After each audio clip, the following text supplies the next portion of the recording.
प्रिय मित्रों, व्याख्यान की श्रृंखला में आज हम बात करेंगे महिलाओं के बारे में। वैदिक काल में और आधुनिक समय में महिलाओं की क्या स्थिति है, महिलाओं का समाज में क्या स्थान था और क्या होना चाहिए। हम सब लोग जानते हैं, आजकल हमारी सरकारें भी बहुत चर्चाएं करती हैं विमेन एम्पावरमेंट। उसके लिए महिलाओं के लिए कानून भी बना के ला रहे हैं। महिलाओं को अधिक से अधिक जो स्थान है नौकरियों में देने का प्रयत्न भी किया जा रहा है और महिलाओं का समाज के अंदर भी उनके अधिकार सुरक्षित रहे, इस पर भी बहुत चर्चा होती है। परंतु इस सब में एक समझने की बात है, एक विषय बहुत ही समझने का है कि हमारे देश में जो भी होता है, जो पॉलिसीज बनती है, जिस प्रकार का हम कार्य करते हैं, वो हमारा अपना नहीं होता है। हमें कहीं पीछे से रिमोट कंट्रोल के द्वारा हमारे देश की सरकारों को गाइडेंस दी जाती है कि सारी दुनिया में वीमेन एम्पावरमेंट की बात है, आप भी करिए, तो हम भी करने लगते हैं, क्योंकि हम अपने बारे में जानते नहीं कि हम कौन हैं, हम क्या थे, हमने क्या किया था। तो एक अंधी दौड़ है और जो भी हमारी सरकारें आती हैं वो वही काम जो पीछे से मिलता है, आदेश सबको मिलता है और वो वही काम करते हैं, वही प्रोग्राम यहाँ चलाए जाते हैं, चाहे कोई भी व्यवस्था हो। इस पे भी हम अलग अलग विषयों पे धीरे धीरे बात करेंगे।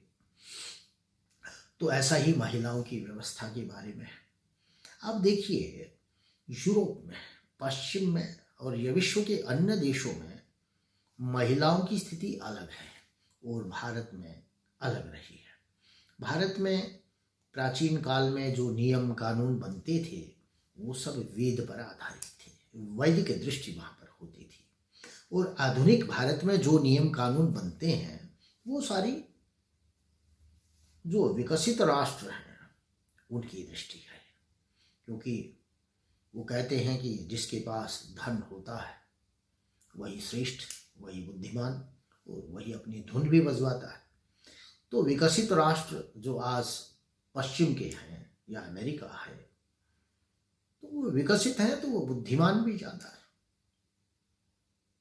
और उनमें धीरे धीरे अच्छी समझ जो उत्पन्न हो रही है वो हमें भी इम्प्लीमेंट करने के लिए कहते हैं, क्योंकि हमारी तो ऐसी समझ नहीं थी, हमने तो कभी इस बारे में सोचा ही नहीं था। तो पश्चिम ने महिलाओं के बारे में क्या सोचा और हमने क्या सोचा और उसका मूर्त रूप, उसके उदाहरण भी चाहिए ना, हमने सोचा ही नहीं, उसको मूर्त रूप भी दिया है वैदिक संस्कृति में। पश्चिम में अरिस्टोटल से लेकर के और इस 20वीं शताब्दी तक महिलाओं की क्या दृष्टि थी, इसको हमें समझना होगा। अरिस्टोटल ने कहा था, वह कहता था कि महिलाओं में आत्मा नहीं होती है, आत्मा केवल व्यक्ति के अंदर होती है, पुरुष में होती है, महिला में नहीं होती है। और वही अवधारणा, क्योंकि जो आपके दार्शनिक मूल्य हैं, जो आपके दार्शनिक उत्प्रेक्षण हैं, वही आपकी नीतियों का, आपके विचार का, आपके सामाजिक दर्शन का आधार बनते हैं। तो उसी दर्शन को लेकर के पूरा यूरोप आगे बढ़ा, हजारों साल तक, 2000 साल तक चलता रहा। और 1950-60 तक के दशक की यह बात थी, ये मानता रहा यूरोप कि महिलाओं में आत्मा नहीं होती है, इसलिए बहुत बड़ा डिस्क्रिमिनेशन हुआ महिलाओं के साथ। ऐसी भी स्थिति थी यूरोप के अंदर कि महिलाएं बैंक में खाता भी नहीं खुलवा सकती थी। और ये तो हमने भी देखा है जब हम छोटे होते थे बचपन में, क्योंकि जब से भारत पर विदेशी लोग आए, उन्होंने कुछ शासन किया, यहाँ पर आक्रमण किए, तो हमारी जो संस्कृति थी, जो मूलभूत संस्कृति थी, वो नष्ट, पूर्णतया नष्ट यदि न भी हुई हो तो बहुत ज़्यादा विकृत अवश्य हो गई। वो ज्यों की त्यों नहीं बनी रही, जैसा उसका स्वरूप था वैसी संस्कृति नहीं रही। हमने भी बहुत से मूल्य उनसे ग्रहण किए, बहुत सी बातें उनसे ग्रहण की, कोई जबरदस्ती भी की, कई बार नकल में भी किया, जैसे भी धीरे धीरे वो परिवर्तन आया इस राष्ट्र के अंदर भी। तो जब मैं छोटा होता था, मैं देखता था कि जैसे महिला और पुरुष मजदूर काम करते थे, तो पुरुष मजदूर को जैसे 100 रुपये यदि मिलते थे तो महिला को आधी पारितोषिक मिलता था, आधा मिलता था। तो इस प्रकार का डिस्क्रिमिनेशन इस देश में भी हुआ जब से ये मुस्लिम आक्रांता आए, जब से अंग्रेज आए, यूरोप के लोगों ने यहाँ पर खूब दबिश दी, तब हमने भी ये खूब किया, क्योंकि हम उनको देख के चलते थे। तो धीरे धीरे जन जागृति आने लगी और महिलाओं के अधिकारों की बात उठने लगी, क्योंकि जो प्रबुद्ध राष्ट्र हैं, जो धनी राष्ट्र हैं, जो विकसित राष्ट्र हैं, वो अपने आप को बुद्धिमान भी ज़्यादा समझते हैं। तो उन्होंने सोचा कि भाई महिलाओं को अधिकार दिए जाए, उनको बराबर का अधिकार हो। तो उनके बैंकों में खाते उन्होंने खुलवाए और भी अधिकार देने स्टार्ट किए। धीरे धीरे नियम कानून बनते गए। ऐसी ही स्थिति भारत में रही। तो यूरोप की स्थिति अलग है। ईसाइयत में महिलाओं को कोई सम्मान नहीं था। आपने देखा मदर टेरेसा को संत की उपाधि नहीं मिली, बहुत दिनों के बाद 15-20 साल लग गए, तब उसको सेंट की उपाधि दी गई, क्योंकि महिला संत नहीं हो सकती है। महिला में तो आत्मा ही नहीं थी उनके दार्शनिक विचारधारा के अनुसार। इस्लाम में देखिए, महिलाएं अपनी मस्जिद में नहीं जा सकती हैं, उनको एक वस्तु के रूप में लिया जाता है, व्यक्ति के रूप में नहीं। कोई जीवित व्यक्ति के लिए नहीं, उनको साधन माना जाता है, वस्तु के रूप में माना जाता है। और उनकी दृष्टि से भारतीय समाज में भी बहुत विकृतियां आई। यहाँ भी काफी मंदिर किसी न किसी रूप से महिलाओं के लिए बंद, कहीं खुला, कहीं, ये सब विकृतियां उनको देख के हमने भी किया। तो ये सारा जो सिस्टम है, मैं कहना ये चाहता हूं कि हम पश्चिम के तर्ज पे अपने आप को इम्प्रूव करें अंधाधुंध। उससे अच्छा है कि हम अपने भारतीय जो वैदिक दृष्टिकोण है, वैदिक दर्शन है, उसको पहले ही अपना लें, ताकि जो पश्चिम है या सारा जो विश्व है हमसे, हमारे से शिक्षा ग्रहण करे, हम नेतृत्व करें पूरे देश का। हमारे बड़े बड़े नेता ये तो बात अवश्य करते हैं कि भारत ये था, महान था, परंतु जो महानता थी इस राष्ट्र के अंदर, उसको मानता कोई नहीं, इम्प्लीमेंट कोई नहीं करना चाहता। तो अब फिर मैं उसी महिलाओं के प्रश्न पर आता हूँ। वैदिक काल में, वैदिक दर्शन में महिलाओं का क्या स्थान है? देखिए, वैदिक काल से ही महिलाएं विदुषी होती थी। वेदों में ऋषिकाओं का भी नाम आया है। गार्गी, मैत्रेयी, कात्यायनी, ऐसी ऋषिकाएं हुई। जैसे ऋषि थे, ऋषिकाएं भी हुई। और महिला और पुरुष में कोई अंतर नहीं माना जाता था। वस्तुतः महिला को पुरुष से अधिक महत्वपूर्ण स्थान था। यदि महिला और पुरुष की बात होती थी तो महिला प्रथम स्थान पे थी और पुरुष अगले स्थान पर था। उपनिषद का एक वाक्य है, कहता है, मातृमान पितृमान आचार्यवान पुरुषो वेदः। जो व्यक्ति सही ज्ञानी बनना चाहता है तो उसको पहले उसकी पढ़ाने वाली उसकी विदुषी माता है, फिर उसका विद्वान पिता हो और अच्छा आचार्य हो, तो ऐसा व्यक्ति बहुत ज्ञानी बनता है। आगे और कहा है उपनिषद में ही, कहता मातृ देवो भव, माता को देवता की तरह मानो, पितृ देवो भव, पिता को देवता समझो, और आचार्य देवो भव, आचार्य को भी देव समझो, क्योंकि आचार्य आपको ज्ञान देने वाला है। माता आपको जन्म भी देती है और ज्ञान भी देती है।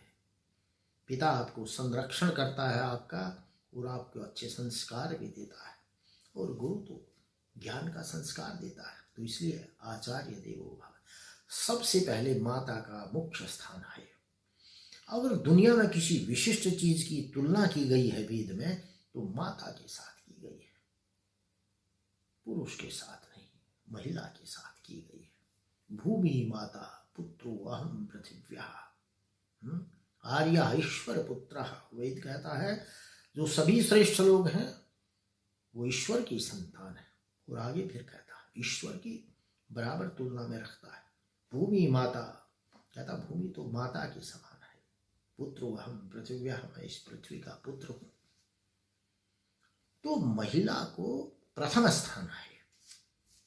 एक बहुत बड़े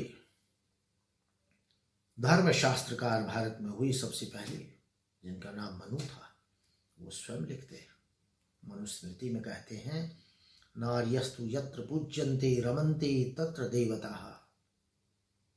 कहता है जिस घर में, जिस समाज के अंदर नारी की पूजा होती है, नारी का सम्मान होता है, वहाँ देवताओं का निवास होता है।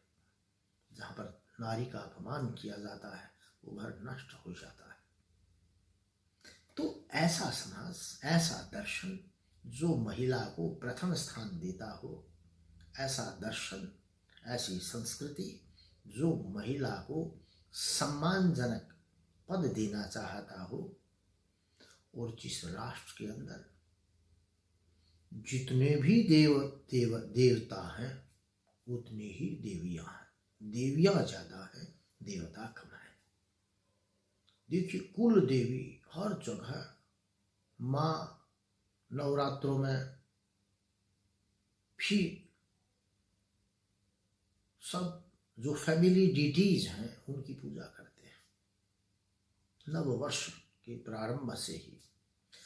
तो वह राष्ट्र जिसमें जितने देवता हैं उनसे ज्यादा देवियां हैं, वह राष्ट्र जहां पर कहा गया कि यत्र नार्यस्तु पूज्यन्ते रमन्ते तत्र देवता, वह राष्ट्र जहां महिलाएं भी युद्ध में साथ जाती हों दशरथ के साथ, कई गई, वह राष्ट्र जिसमें महिला के कहने से पिता अपने पुत्र को वनवास दे देता हो, ऐसा राष्ट्र जहां महिलाओं को अग्रणी स्थान प्राप्त हो, और ऐसा राष्ट्र पश्चिम से पूछता है और महिला एम्पावरमेंट की बात करता है। ये बड़े खेद का विषय है। हम या तो अपने आप को पहचानते नहीं, या हम सचमुच ही अपने संस्कारों को, अपने जो हमारा राष्ट्रीय चरित्र था वैदिक काल का, प्राचीन काल का, हम उसको भूल गए, हम उसको इम्प्लीमेंट नहीं करना चाहते। तो महिलाओं का जो संबंध है आधुनिक विश्व में, आधुनिक विश्व से ही भारत भी आधुनिक विश्व का अंग है। तो और वैदिक युग में कहने का अभिप्राय यह है, यदि हम वैदिक सिद्धांतों को मानते हैं, वैदिक मान्यताओं को मानते हैं, वैदिक दर्शन को अपने जीवन पद्धति का आधार बनाते हैं, तो आधुनिक युग में उत्पन्न होने वाली जितनी समस्याएं हैं, उग्रवाद की समस्या हो, युद्ध की समस्या हो, महिलाओं की समस्या हो, शिक्षा की समस्या हो, आर्थिक तंगी की समस्या हो, सबका समाधान किया जा सकता है। यदि हम कुछ कार्य करना चाहते हैं तो हमें उस दर्शन को अपनाना होगा। जब हम उस दर्शन को जीने लगते हैं, दर्शन को दर्शन का दर्शन करने लगते हैं, दर्शन की दृष्टि बना लेते हैं, तो वैसा ही सृजन स्वतः स्टार्ट हो जाता है। कहते हैं ना कि जैसी दृष्टि वैसी सृष्टि, क्योंकि जो आपके दर्शन में है, जो आपके संस्कारों में है, वही फलीभूत होता है। भारतीय दार्शनिक सिद्धांत है कि जो आपके मानसिक मन के अंदर जैसा संस्कार है वैसा ही सृष्टि होती है। इसलिए सृष्टि मानसी सृष्टि है। जैसा ब्लूप्रिंट आपके संस्कारों में है, सभ्यता का, संस्कृति का, व्यवहार का, वैसा ही आप करते हैं, वैसा ही आपको दिखाई देता, दूसरा नहीं हो सकता। इसलिए जो भारतीय दार्शनिक परंपरा है, जो वैदिकी परंपरा है, हमें उसको अपनाना होगा, उसको इम्प्लीमेंट करना होगा, और तभी ये राष्ट्र अपना जो वास्तविक स्वरूप है उसको प्राप्त कर सकता है। वो योग दर्शन में कहा है, बहुत सुंदर कहा है, चित्त वृत्ति निरोध है तदा दृष्टु स्वरूपे अवस्थानम वृत्ति सारूप्यम इतरत्र। कहता है जब व्यक्ति अपनी चित्त को बाहर घुमाने से, बाहर जाने से विड्रॉ कर लेता है, अपने चित्त को बाहर ज्यादा नहीं भगाता, विड्रॉ कर लेता है, रोकना नहीं, विड्रॉ करने की बात कहता है, विड्रॉ कर लेता है, तो कहता है स्वरूपी अवस्थान। तब उसका जो चित्त है वह अपने ट्रू स्वरूप को, अपने सच्चे स्वरूप को पहचानने लगता है। और यदि चित्त बाहर भागता है तो कभी अपने आप को किसी चीज़ से आइडेंटिफाई करेगा, कभी अपने आप को शरीर से करेगा, कभी अपने आप को किसी भौतिक वस्तु से आइडेंटिफाई करेगा, भ्रमता रहता है। और जब वह बाहर से विड्रा करता है अपने आप को, तो वह अपने वास्तविक स्वरूप को पहचान लेता है। और कहता है यदि चित्त की वृत्ति का निरोध नहीं होता, विड्रावल नहीं होता, तो फिर क्या होता है, वृत्ति सारूप्यम इतरत्र, अन्य अवस्था में चित्त जैसी वृत्ति है ना उसके अनुरूप ही उद्भावनाएं करता है। तो यही हाल इस भारत राष्ट्र के साथ भी है।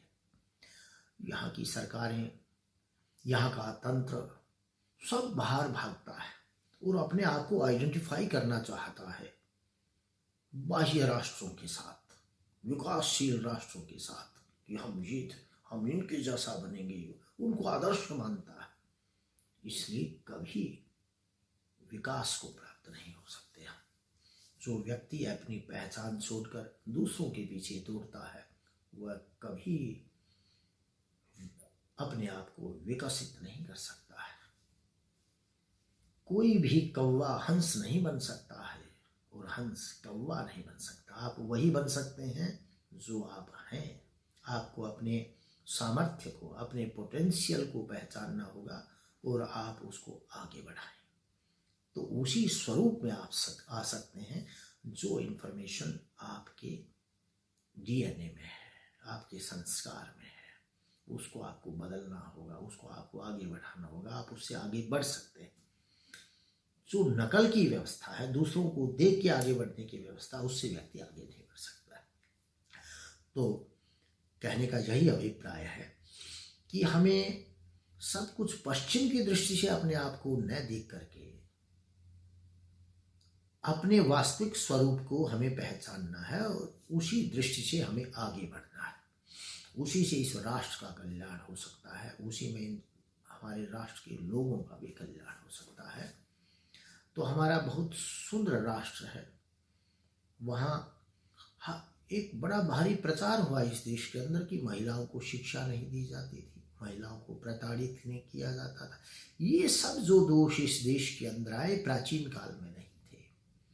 जब से इस्लामिक आक्रमण हुआ, जब से यूरोप के लोग आए, तब से इस देश की व्यवस्था, शिक्षा व्यवस्था चरमराई, महिलाओं की स्थिति खराब हुई और विघटनकारी तत्व इस समाज में उपजे हैं और विचारधारा इस समाज के अंदर उत्पन्न हुई। 1835 तक लॉर्ड मैकाले ने जब अंग्रेजी शिक्षा लागू की, उससे पहले की बात है। अंग्रेजों ने सर्वे कराया इस देश के अंदर, लुडलो कैसल और विलियम एडम्स ने सर्वे किए और उन्होंने बताया, उनकी सर्वों से पता लगता है, सर्वेक्षणों से पता लगता है कि इस राष्ट्र के अंदर 90% से ज़्यादा पढ़े लिखे लोग होते थे। महिलाएं भी गुरुकुलों में पढ़ती थी, बच्चे भी गुरुकुलों में, सब लोग गुरुकुल में पढ़ते थे। कोई अशिक्षित नहीं था इस राष्ट्र में। तो इस शिक्षा के बारे में अलग से एक चर्चा करेंगे। तो कहने का अभिप्राय यह है कि हमें जो हम हैं, जो हमारा राष्ट्र था, जैसी हमारी संस्कृति थी, उसको अपना करके ही हम आगे बढ़ सकते हैं। हम पश्चिम की नकल से कभी आगे नहीं बढ़ सकते। आप कितने ही टारगेट सेट करें कि इतने इस वर्ष में ये कर देंगे, वो कर देंगे, आप कुछ नहीं कर सकते, हो भी नहीं सकता है। क्योंकि यह राष्ट्र जैसी इसकी संस्कृति है, जैसा इसका सिद्धांत है, जो इसका दर्शन है, उसी को अपना के आगे बढ़ सकता है। दूसरों की नकल से कोई आगे कभी न बढ़ा है और न बढ़ सकता है। तो ये राष्ट्र महिलाओं को सम्मान देने वाला राष्ट्र है। इस राष्ट्र में महिला को पुरुष से, व्यक्ति से अधिक सम्मान था। पुरुष और महिला का प्रश्न तो यूरोप ने पैदा किया, पश्चिम के देशों ने पैदा किया, इस्लाम ने पैदा किया। हमारे यहाँ पुत्र शब्द से अभिप्राय पुत्र और पुत्री दोनों से है। संस्कृत में शब्द है संतान, वो कोई पुत्री और पुत्र के लिए नहीं है। जिसके यहाँ पुत्र का अर्थ मतलब पुत्र या पुत्री होता है, उसको भी पुत्री कहते हैं। यहाँ संस्कृत में पुत्री का अर्थ है संतान वाला व्यक्ति, पुत्र वाला व्यक्ति। तो पुत्र का अर्थ केवल सन नहीं है, बेटा नहीं है, बेटी और बेटा दोनों को मिला के ही हमने पुत्र कहा है। तो ऐसी व्यवस्था इस राष्ट्र में रही जिसने कभी डिस्क्रिमिनेशन किया ही नहीं। आशा है ये व्याख्यान भी आप लोगों को अच्छा लगा होगा।